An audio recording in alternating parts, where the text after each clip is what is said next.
Get ready for the dictation. Start.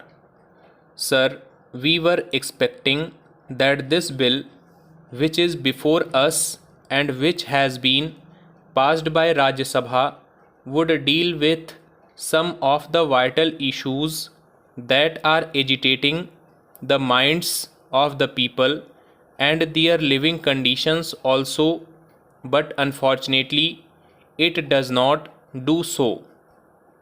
The reality is that in the original Act of 1955, we have about 13 categories of essential commodities, including cattle fodder, coal, automobile parts, cotton, wool textiles, raw cotton, raw jute, drugs, food grains, iron ore, petroleum and petroleum products, sugar and sugarcane, but this bill touches only a few things.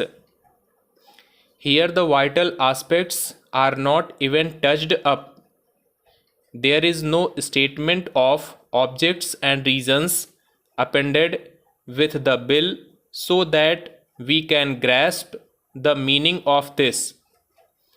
As far as this bill is concerned, it deals with some formality and technical matters only.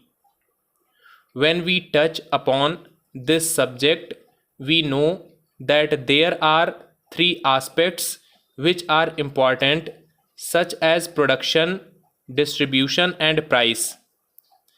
With regard to production, the whole country knows that there has been a bumper crop of food grains, and we are patting ourselves on the back for that.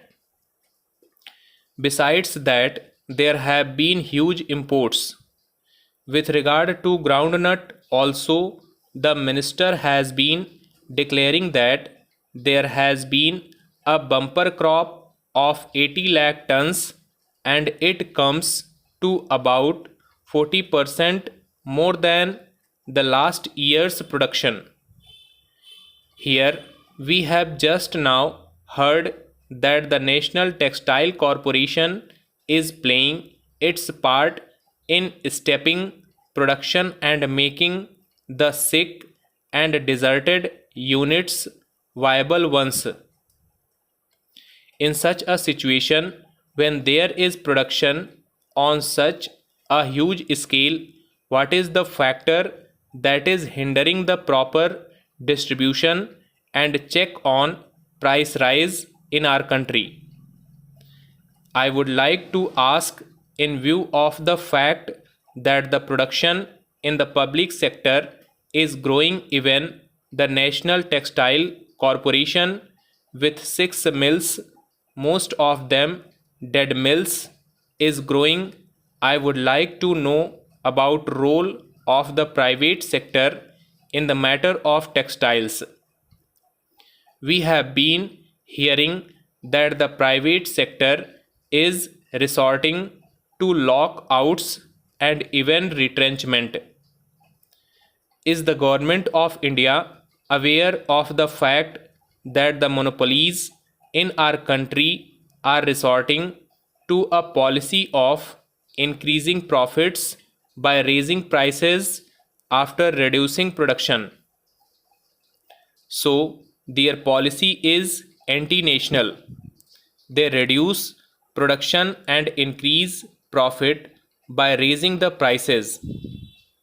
In regard to production, we fear that we may again be in a mess. We have not been able to control lockouts, etc. And in regard to the production of groundnuts, cotton, and jute, there is an oversupply. The jute mills are crying that their products have not been taken up.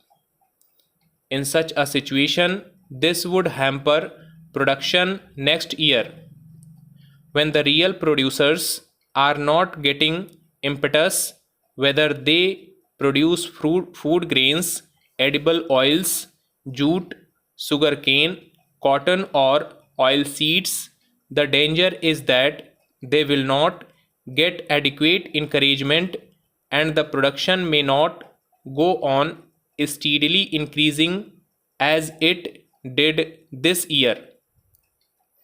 As such, one would expect that the government would consider the fact that the jute mills are not doing justice to jute production, its growers, or even to its marketing. They are depending entirely upon the government. They are not reducing the price of jute goods. When the price of jute has gone down naturally, we expect that the prices of jute goods will be less, but they are not cheaper. There is a crisis in the jute market, but the prices of finished goods are where they were.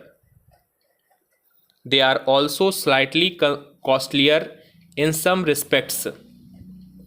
In such a situation, the production policy of the private sector is not helping the cause of the industry itself, much less to talk of that of the producers or consumers. And the same thing applies to sugar mills and to cotton mills in private hands. One would feel that the time has come when the government should take up courage to nationalize at least jute, cotton, and sugar mills in order to be in a stronger position and to have a strong hand over production and to have a steady increase in production in order to have proper distribution and reasonable prices. Then comes to question of distribution. With regard to this, our government feels very helpless. The minister has indicated that the traders were reconciled to the emergency and were waiting on their wings to exploit the situation when the opportunity arose. The opportunity was the delay in onset of the monsoon by 3 weeks, which led them to hoarding and black marketing. He is saying in a helpless manner that some delay in the onset of monsoon allowed them to resort to hoarding and black marketing. Therefore, they are committing these crimes at a time when there is a national emergency, when the government has more than adequate powers to control them. There should be a panel to deal with compilation of production data and identifying trends of significance and advising the government in time of need. Stop.